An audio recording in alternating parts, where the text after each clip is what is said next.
In this tutorial, I will show you how to pair fonts in Canva. First, open Canva in your browser and log into your account.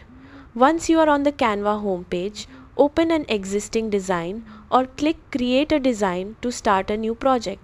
After the design editor opens, go to the text panel on the left side of the screen. This section allows you to add headings, subheadings, and body text to your design. Scroll down in the text panel and look for the section called Font Combinations. Canva provides pre-selected font pairs that are designed to work well together. Browse through the font combinations and click on one that matches the style you want. When you click a combination, Canva will automatically add the paired fonts to your canvas. Next, edit the text by clicking on it and replacing the sample text with your own content.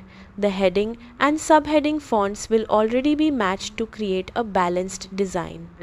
You can also adjust the font size, color, or alignment to fit your project while keeping the font pairing consistent. Using font combinations helps your design look more organized and professional because the fonts are already selected to complement each other. That is how you pair fonts in Canva.